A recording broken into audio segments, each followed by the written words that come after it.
Header అనేది బోల్డ్‌గా కనబడుతుంది. తర్వాత సబ్ హెడర్ ఏదైతే ఉందో అది కొంచెం ఇది దాని విడ్త్ అంటే మనం దాన్ని తీసుకునే ఫాంట్ విడ్త్ గాని, దాని హైట్ గాని కొంచెం తక్కువుంటుంది. ఎందుకంటే ఇది సబ్ కంటెంట్ కాబట్టి. మేబీ ఇది ట్యాగ్‌లైన్ కావచ్చు, లేకపోతే దాని స్పెసిఫికేషన్స్‌లో కొంచెం ఇది సమ్ మోడల్ గురించో, లేకపోతే ఇది దాని బాడీ గురించి ఏదో ఒక సబ్ లైన్ ఉంటుంది. సబ్ ట్యాగ్‌లైన్ ఉండొచ్చు అని జెప్పేసి. దానికి దీనికి కొంచెం గ్యాప్ మెయింటైన్ చేయాలి. ఆ తర్వాత ఏదైతే డిస్క్రిప్షన్ ఏదైతే ఉందో దాన్ని మనం ప్రాపర్‌గా మా లైన్ బై లైన్ మొత్తం అంటే ఒక వరుసగా రాసుకుంటూ వెళ్ళిపోవచ్చు. బికాజ్ ఏంటంటే అప్పటికే అర్థమైపోతదేంటంటే కార్ ఏంటి, దాని దాని ట్యాగ్‌లైన్ ఏంటి, దాని స్పెసిఫికేషన్స్ ఏంటంది ఒక 30% అతనికి అర్థమైపోయి ఉంటది. తర్వాత అతను కిందకి చదువుకుంటూ ఎళ్ళినప్పుడు ఆ చిన్న కంటెంట్ చదువుకుంటూ ఎళ్ళినప్పుడు అతనికి పూర్తి స్పెసిఫికేషన్స్ ఐడియా వచ్చేస్తదనమాట. సో, ఏంటి అంటే ఓన్లీ థింగ్ ఏంటంటే మనం చేసే డిజైను మనం చెప్పే కంటెంట్ విజువల్లీ చాలా అప్రోప్రియేట్‌గా అండ్ ఈజీగా అర్థమయ్యే విధంగా క్లమ్జీగా లేకుండా ఎంత పెద్ద కంటెంట్‌నైనా సరే మనం క్లమ్జీగా డిజైన్ చేయడానికి ఈ ప్రాక్సిమిటీ అనేది 100% ఉపయోగపడుతుంది. సో, ఫస్ట్ ఆఫ్ ఆల్ ఏంటంటే ఫస్ట్ చెప్పుకున్నట్టు బ్యాలన్సింగ్ అంటే మనం డిజైన్ చేసుకునేటప్పుడు సో, ఒక్కసారి మనం విజువలైజ్ చేసుకోవాలనమాట. సో, ఇప్పుడు నేనేం చెప్తాను ఈయన సపోజ్ ఒక క్లయింట్ వచ్చి ఏమన్నారంటే, "సార్ నా దగ్గర 4 కాదు 8 రకాల డైమండ్ నెక్లెస్ సెట్స్ ఉన్నాయి సార్. సార్ వీటిలన్నిటిని కూడా నేను ఒకటే సింగిల్ దీంట్లో పంపించాలనుకుంటున్నాను కస్టమర్స్‌కి. సో, నేను దీని స్పెసిఫికేషన్స్ అన్నీ కూడా నేను ఒకటే ఇమేజ్ లోపట పంపించాలనుకుంటున్నాను. ఒకటే డిజైన్‌లో పంపించాలనుకుంటున్నాను." ఓకే. సో, అప్పుడు ఆయన దగ్గర మనం ఇమేజెస్ తీసుకున్నప్పుడు మనం చూసుకుంటాం. ఓకే. మన దగ్గర 8 డైమండ్ షీట్స్ ఉన్నాయి.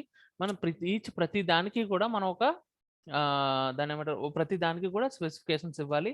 దాని వెయిట్, దాని లెంగ్త్, దాని స్పెసిఫికేషన్స్, దాని ప్రైస్ అవని జెప్పేసి. సో, ఇప్పుడు అలా చేసుకోవాలనుకున్నప్పుడు ప్రతి దాన్ని గూడా మనం సెగ్రిగేట్ చేసుకోవాలి.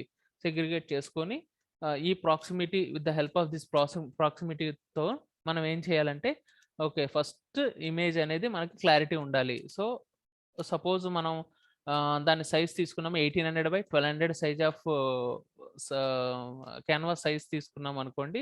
అట్‌లీస్ట్ ఈ డైమండ్ ఇమేజ్ అనేది ఆ డైమండ్ నెక్లెస్ ఇమేజ్ అనేది అట్‌లీస్ట్ ఒక 400 పిక్సెల్ బై 400 పిక్సెల్ ఉండేలాగా మనం జాగ్రత్త పడాలి. సో, అప్పుడు చూడండి అప్రాక్సిమేట్‌లీ ఒక 6 నెక్లెస్ సెట్స్ వస్తున్నాయనుకోండి.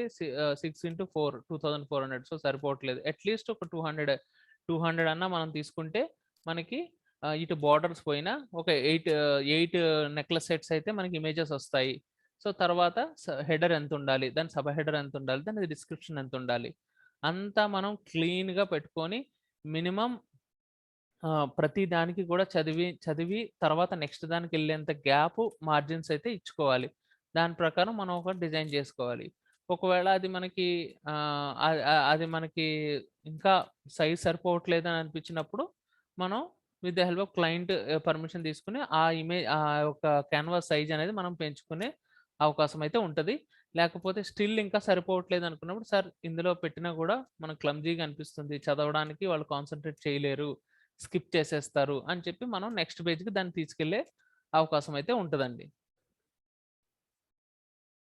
సో, ఇక్కడ చూడండి మనం చెప్పుకున్నట్టు ఇక్కడ సమ్ సమ్ ఇమేజెస్ ఉన్నాయి. తర్వాత హెడర్ ఉంది. తర్వాత సబ్ హెడర్ ఉంది. తర్వాత కంటెంట్ ఉంది. ఇలాగా సో, ఒక వెబ్ పేజ్ లోపల డిజైన్ చేసుకున్నప్పుడు ఈ ఆహ్, ప్రాక్సిమిటీ అనేది ఇది చూడండి. ఇక్కడ ఈ పేజ్ లోపల చాలా కంటెంట్ ఉంది. అయినా సరే మనం మనకి కనిపియట్లేదు. అంటే అంత ఎక్కువ కనిపియట్లేదు. బికాజ్ ఆఫ్ ఈ ప్రతి దానికి కూడా స్పేసింగ్ ఇవ్వడం వల్ల ఓకే. ఇక్కడ చూడండి. సో, ఇక్కడ అబౌటేజ్ ఇచ్చాడు. అవార్డ్స్ అండ్ కాంపిటీషన్స్ ఇచ్చాడు. ఎగ్జిబిషన్స్ ఇచ్చాడు. సో, ఇవి మనకి ఈ స్పేసింగు, ఈ ప్రాక్సిమిటీ మెయింటైన్ చేయడం వల్ల మనకిది అర్థమవుతుంది ఏంటంటే ఇదొక కంటెంట్, ఇదొక కంటెంట్, ఇదొక కంటెంట్. మనం చదువుకుంటూ వస్తే ఫస్ట్ ఇది చదవాలి, తర్వాత ఇది చదవాలి, తర్వాత ఇది చదవాలనేది మనకు క్లియర్ కట్‌గా అర్థమవుతుంది. సో, ఇదే ప్రాక్సిమిటీ అన్నమాట. సో, ఇక్కడ గూడా చూడండి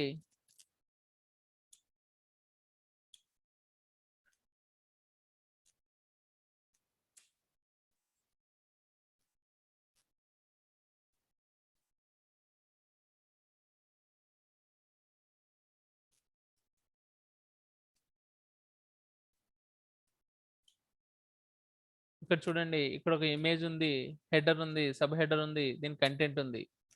సో ఇట్లా మనం సెపరేట్ చేసుకొని డిజైన్ చేయడం ద్వారా మనకి డిజైన్ అనేది అందంగా కనిపిస్తుందన్నమాట. సో నెక్స్ట్ వచ్చే థర్డ్ పాయింట్ ఏంటంటే అలైన్మెంట్. సో ఎట్లా అలైన్ చేయాలి? సో ఇక్కడ చూడండి, ఇక్కడ అన్నీ కూడా లెఫ్ట్ అలైన్ ఉన్నాయి. ఇక్కడ అంతా కూడా కంటెంట్ మొత్తం లెఫ్ట్ అలైన్ ఉంది.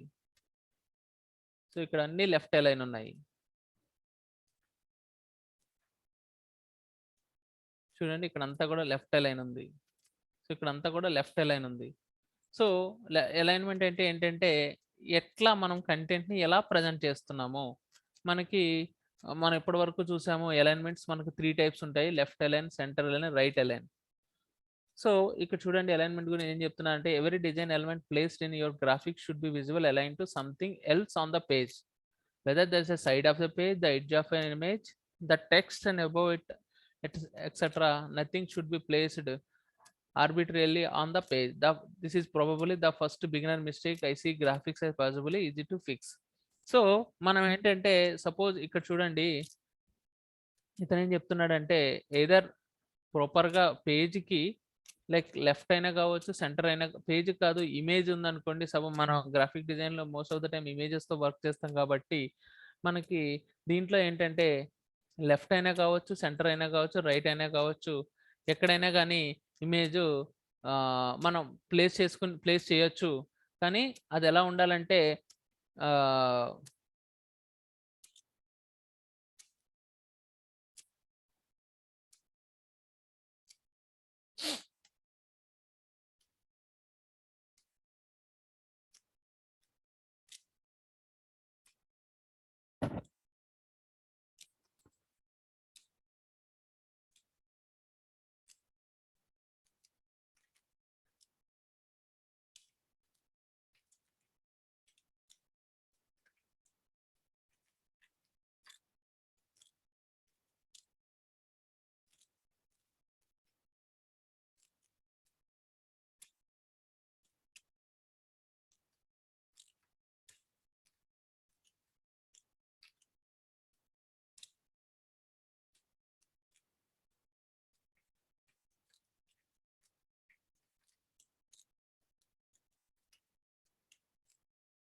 సో ఇక్కడ చూడండి,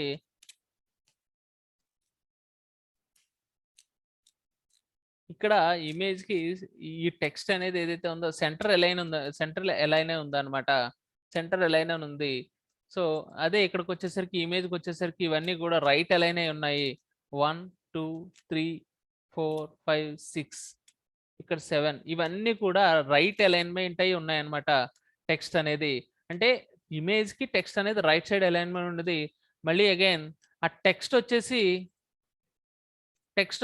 టెక్స్ట్ ఇట్ సెల్ఫ్ మళ్ళీ అది లెఫ్ట్ అలైన్ అని ఉంది. అంటే అలైన్మెంట్ అనేది లెఫ్ట్ నుంచి ఉంది. ఇక్కడ చూడండి, ఇది లెఫ్ట్ అలైన్ ఉంది, లెఫ్ట్ అలైన్ ఉంది, లెఫ్ట్ అలైన్. కానీ ఇమేజ్ ఏమో టెక్స్ట్‌కి రైట్ సైడ్ అలైన్ అయి ఉంది. And at the same time text మాత్రం ఆ టెక్స్ట్ అలైన్మెంట్ మాత్రం లెఫ్ట్ నుంచి ఉంది. సో ఇక్కడ జాగ్రత్తగా గమనించండి. ఈ ఇమేజ్‌కి వచ్చేసరికేమో టెక్స్ట్ అంతా సెంటర్ అలైన్ ఉంది. ఈ ఇమేజ్‌కి వచ్చేసరికేమో మనకి ఇమేజ్‌కి రైట్ సైడ్ టెక్స్ట్ అనేది ఉంది. దట్స్ బికాస్ ఆఫ్ ఇందులో కంటెంట్ చాలా ఎక్కువ ఉంది. ఇందులోకి వచ్చేసరికి ఇందులో ఒక విజువల్ ఈ ఈ ఈ ఇమేజ్ లోపట ఈ ఏదైతే సో ఈ డిజైన్ లోపల ఈ ఇమేజ్ ఏదైతే ఉందో మేజర్ ఆ ఇమేజ్ ఇంపార్టెంట్ కాబట్టి ఆ ఇమేజ్‌ని ఇంపార్టెంట్‌గా తీసుకొని కంటెంట్ అనేది అన్ని కొంచెం దాని స్పేస్ అనేది తగ్గించారు. తగ్గించడం వల్ల ఏంటంటే ఈ షేపు అంటే ఒక ఒక హా ఈ స్పేస్ ఈ షేప్ లోపట ఈ ఇమేజ్‌ని ఇన్సర్ట్ చేసి దాన్ని ఇంతకన్నా బెటర్‌గా అంటే దీన్ని ఈ కంటెంట్‌ని ఇన్సర్ట్ చేయాలి అంటే సో ఇంతకన్నా బెటర్ అలైన్‌మెంట్ అనేది ఉండదన్నమాట. ఎందుకంటే ఈ ఇమేజ్ లోపల ఆల్మోస్ట్ 80% మనకి ఇమేజే మొత్తాన్ని ఆక్యుపై చేస్తుంది. ఒక 20% మాత్రమే ఈ కంటెంట్ ఇది చూపిస్తుంది. సో కంటెంట్ కనిపిస్తుంది కాబట్టి సో ఇక్కడ ఏమో ఇక్కడ టెక్స్ట్‌కి ఇమేజ్‌కి రైట్ సైడ్ అలైన్ అయ్యి ఉండి టెక్స్ట్ ఇట్ సెల్ఫ్ ఏమో లెఫ్ట్ సైడ్ నుంచి అలైన్ అయ్యి ఉంది. సో ఇక్కడొచ్చేసరికి మనకి మొత్తం టోటల్ అంతా కూడా సెంటర్ అలైన్ అయ్యి ఉంది. ఈవెన్ ఈ పెద్ద ఇమేజ్ ఏదైతే హెడింగ్ కూడా మనకి సెంటర్ అలైన్ అయ్యి ఉంది. అన్నీ కూడా సెంటర్ అలైన్ అయ్యి ఉన్నాయన్నమాట. సో ఇది మన డిజైన్ పర్పస్‌ని బట్టి అంటే మనం చేసే దాన్ని బట్టి ఇందులో తీసుకున్నట్టయితే మనకి ఈ ఇన్ఫోగ్రాఫిక్స్ లోపల ఈ ఇమేజు, ఈ పాప హెడ్ ఏదైతే ఉందో ఇవి 2 మేజర్‌గా కనిపిస్తున్నాయి కాబట్టి మిగతా రెస్ట్ ఆఫ్ అంతా కంటెంట్ తక్కువ కనిపిస్తుంది. సో, ఎస్పెషల్లీ ఇందులోకొచ్చేసరికి ఏవైతే స్టాటిస్టిక్స్ ఉన్నాయో స్టాటిస్టిక్స్ కొంచెం ఇదిగా కనిపించాలి కాబట్టి ఇందులో గూడా బేసికల్‌గా దాని నుంచి పోల్చుకుంటే ఇందులో కంటెంట్ ఎక్కువుంది కాబట్టి సో, ఫస్ట్ ఆఫ్ ఆల్ ఏవైతే ఉందో ఫస్ట్ మేజర్ కాన్సంట్రేషన్ ఈ పై దాని మీదకెళ్తుంది. దాన్ని కొంచెం హైలైట్ చేసుకుంటూ కొంచెం పెద్ద టెక్స్ట్‌లో ఇచ్చుకున్నారు. రెస్ట్ ఆఫ్ అంతా కూడా కొంచెం దీన్ని కొంచెం తర్వాత అంటే ఇలా చదువుకుంటూ వచ్చిన తర్వాత దీని దగ్గరికెళ్తుంది కాబట్టి సో, వీటిల్ని కొంచెం సైజ్ అది తగ్గించుకొని సో, ఎక్కువ కంటెంట్‌ని ఇందులో ఇన్సర్ట్ చేయడం జరిగింది. సో, అలైన్‌మెంట్‌లో మనకుండే 3 ఏంటంటే left align, centre align, right align. అది మనం ఏదైతే డిజైన్ స్టార్ట్ చేసిన తర్వాత మనకున్న ఇంపార్టెన్స్‌ని బట్టి అంటే మనకు అందులో ఇమేజ్ ఇంపార్టెంటా? లేకపోతే కంటెంట్ ఇంపార్టెంటా? ఏదైతే ట్యాగ్‌లైన్ ఇంపార్టెంటా? లేదంటే మనం వేసే ఏదైతే హెడ్‌లైన్ వేస్తున్నామో అది ఇంపార్టెంటా? దాన్ని బట్టి మనం డిసైడ్ చేసుకోవాల్సుంటుంది. ఎలా డిజైన్ చేయాలని. So, most of the time చాలా చాలా వటుకు ఎక్కువ కంటెంట్ అంటే కొంచెం ఎక్కువ టెక్స్ట్‌తో వర్క్ చేసేటప్పుడు మోస్ట్ ఆఫ్ ద టైమ్ మనం లెఫ్ట్ అలైనే ఎంచుకుంటాము. రైట్ అలైన్ అనేది సర్వసాధారణంగా చాలా చాలా తక్కువనమాట. సో, సెంట్రల్ అలైన్ ఏంటంటే ఒకవేళ డిజైన్ డిమాండ్ చేస్తే మనం మోస్ట్ ప్రాబబ్లీ సెంట్రల్ అలైన్ అనేది చూజ్ చేసుకుంటాము. సో, దీనికి కొన్ని ఎగ్జాంపుల్స్ చూడండి. సో, ఇది చూడండి. ఈ యొక్క ఎస్పెషల్లీ ఈ యొక్క పోస్టర్‌కొచ్చేసరికి మొత్తం అంతా సెంటర్ అలైన్ అయ్యి ఉంది. బికాజ్ ఏంటంటే ఇందులో ఆహ్, ఈ కంటెంట్ ఏదైతే ఈ టెక్స్ట్ ఉందో టెక్స్ట్ కన్నా మనకి బోర్డరు, ఈ కలరు గూడా ఇందులో మేజర్ పార్ట్ పోషిస్తుంది కాబట్టి సో, ఇందులో అండ్ ఇంకొక విషయం ఏంటంటే ఇందులో మాక్సిమం తిప్పికొడితే ఇందులో 4, 5 వర్డ్స్ తప్పితే ఇంకెక్కువ లేవు. సో, అందుకు దీన్ని ఒక సెంటర్ అలైన్ తీసుకున్నాడు. సో, ఇక్కడికొచ్చేసరికి మనకి కంటెంట్ అనేది చాలా ఎక్కువుంది. కంటెంట్ అనేది చాలా ఎక్కువుంది. అండ్ ఇంకొకటి విషయం ఏంటంటే, ఈ ఏదైతే ల్యాండ్ అనే పదం ఏదైతే ఉందో తనకు మెయిన్ అటెన్షన్ గ్రాబ్ చేస్తుంది. తర్వాత రెస్ట్ ఆఫ్ అంతా కూడా ఇది రెస్ట్ ఆఫ్ అంతా కూడా తర్వాత వచ్చే సబ్ హెడర్స్, పాయింట్స్ కాబట్టి దీన్ని అతను ల్యాండ్ అనే దాన్ని మొత్తం ఏంటంటే ఒక 60% దాన్ని ఒక పేజ్‌ని ఆక్యుపై చేసేలాగా చేసుకున్నాడు. తర్వాత ఇదంతా చూడండి ఈ ప్రాక్సిమిటీ చూడండి. దీన్ని మొత్తాన్ని 4 పార్ట్స్ కింద డివైడ్ చేసుకున్నాడు. 4 పార్ట్స్ కింద చేసుకొని ఏదైతే సబ్ హెడ్డింగ్ ఏదైతే ఉందో దీన్ని ఒక పార్ట్‌లో పెట్టుకొని మిగతా దాన్ని ఇక్కడ చూడండి ఇది లెఫ్ట్ అలైన్ ఉంది. ఇది లెఫ్ట్ అలైన్ ఉంది. ఇది లెఫ్ట్ అలైన్ ఉంది. ఇవన్నీ కూడా లెఫ్ట్ అలైన్‌లో చేసుకొని ఇంత ఎక్కువ కంటెంట్‌ని కూడా చాలా మంచిగా ప్రెజెంట్ చేసుకున్నారు. సో, ఇట్లా మనం అలైన్‌మెంట్ అండ్ ప్రాక్సిమిటీ ద్వారా మనకి సబ్జెక్ట్‌ననేది మనం బెటర్‌గా ప్రెజెంట్ చేయడం జరుగుతుంది. నెక్స్ట్ వచ్చి రిపిటీషన్ అండి. Repetition certain characteristics like fonts, colours, layouts, design elements etcetera within your design will keep the design unified and cohesive. This then creates a visual theme that creates the unification and consistency. This is especially helpful when designing multiple related graphics or multiple page documents because of the repetition of design elements. We'll tie them all together and make them feel unified and consistent. Repetition is also the number of one way to create recognizable brand identity. So, సింపుల్‌గా తీసుకున్నట్టయితే కంటెంట్‌ని గాని, ఫాంట్‌ని గాని, కలర్‌ని గాని, వీటిని గాని, ఇమేజెస్‌ని గాని రిపిటేషన్ చేసేటప్పుడు దాన్ని ఏమేం జాగ్రత్తలు తీసుకోవాలనేది మనకిక్కడ విజువల్‌గా చూపించడం జరుగుతుందండి. సో, ఇక్కడ చూడండి. సో, ఒకటే హ్యూమన్ ఫేస్ 3 టైమ్స్ రిపీట్ అయింది. దీనివల్ల ఏంటంటే ఒక గ్రాఫిక్స్ లోపల ఒక ఇంట్రెస్ట్ అనేది క్రియేట్ అవుతుంది. 3 సార్లు ఇచ్చేసినా కూడా. ఇది ప్యాటర్న్‌ని ఇన్ని సార్లు రిపీట్ చేశారు. రిపీట్ చేసినా కూడా ఇది లుక్స్ లైక్ ఒక డిజైన్ లాగా కనిపిస్తుంది.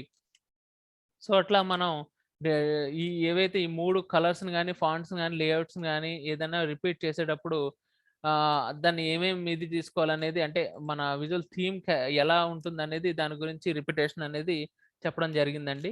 సో, ఇది నీకు సింపుల్ ఎగ్జాంపుల్ చెప్పుకోవాలంటే సపోజు మనకి ఒక డిజైన్ లోపట మనకి లోగో అనేది ఎన్ని సార్లు రావచ్చు అంటే దానికి అంటే అది మనం సపోజు ఒక ఒక ఒక డాక్యుమెంట్ తయారు చేస్తున్నాము. డాక్యుమెంట్ తయారు చేసేటప్పుడు మనకి మనం ముందే చెప్పుకున్నాము. ఏంటంటే మాక్సిమం 1 ఆర్ 2 ఫాంట్స్ మాత్రమే యూజ్ చేయాలి. ఎక్కువ ఫాంట్స్ యూజ్ చేస్తే అది కొంచెం కన్‌ఫ్యూజన్ క్రియేట్ చేస్తుంది.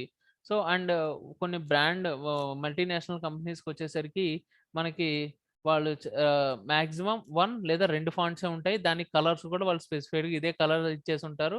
అండ్ హెడర్‌కి ఏం పెట్టాలి, లేకపోతే కంటెంట్‌కి ఏం పెట్టాలి, ఏ స్టైల్‌లో పెట్టాలి, ఫాంట్ ఏదుండాలి అనేది అంతా స్పెసిఫైడ్‌గా మనకి డిజైన్ వ గ ఈ బుక్‌లో ఇచ్చుంటారు గాబట్టి. అదే మనం ఓన్‌గా డిజైన్ చేసేటప్పుడు కూడా మనం, మనం ఇన్ని జాగ్రత్తలు తీసుకోవాలి. ఏంటంటే ఫాంట్ అనేది రిపిటేటివ్‌గా ఉండాలి. రిపిటేటివ్ అంటే ఒకటే ఫాంట్‌ని మనం 4, 5 సార్లు యూజ్ చేసుకునేలాగా. దానికి కావాలనుకుంటే మనం ఇంతకుముందు క్లాస్‌లో కూడా చెప్పుకున్నాము. ఆ! ఇంతకుముందు క్లాస్‌లో కూడా చెప్పుకున్నాం. మనకి ఫాంట్ లోపల దాని స్టైల్స్ ఉంటాయి. బోల్డ్, ఇటాలిక్ ఆహ్, లైక్ ఇటాలిక్, బోల్డ్ అని జెప్పేసి మనకు 4, 5 స్టైల్స్ ఉంటాయి కాబట్టి వాటిలిని యూజ్ చేసుకొని మనం డిజైన్ లోపల ఇంట్రెస్ట్ క్రియేట్ చేసుకోవాలి గానీ, సో, ఒకదానికొక ఫాంట్, ఒకదానికొక ఫాంట్ ఒకటే ఒకటే డిజైన్ లోపల 4, 5 ఫాంట్స్ యూజ్ చేయడం వల్ల ఏంటంటే అది కొంచెం క్లమ్జీగా అయ్యే ఛాన్స్ ఉంటది. అండ్ తొందరగా కళ్ళనేవి అలిసిపోతాయన్నమాట. అంటే 4, 5 రకాల ఫాంట్స్, 4, 5 రకాల స్టైల్స్ అవన్నీ చూసేసరికి కొంచెం చదివే వాళ్ళకి కొంచెం ఇంట్రెస్ట్ అనేది తగ్గి వెంటనే దాన్ని స్కిప్ చేసేసే అవకాశం ఉంటది. అదే మనం ఒకటే ఫాంట్ రిపీటెడ్‌గా దాన్ని మనం రిపీట్ చేసుకుంటూ అవసరం అనుకుంటే దాంట్లో ఫాంట్ విడ్త్‌లో గాని, లేకపోతే ఫాంట్ స్టైల్‌లో గాని మనం చేంజెస్ చేసుకుంటూ చేసినట్టయితే మనకి కొంచెం చూడ్డానికి కొంచెం ఫీజిబుల్‌గా కొంచెం మంచిగా అనిపిస్తదనమాట. సో, ఇట్లా రిపిటేషన్ అనేది మనకు 100% జరుగుతది డిజైన్ లోపల. ఎందుకంటే మనకి రకరకాల కంటెంట్స్ ఉంటాయి. రకరకాల ఇమేజెస్‌ని ఇది చేయాల్సుంటది. సో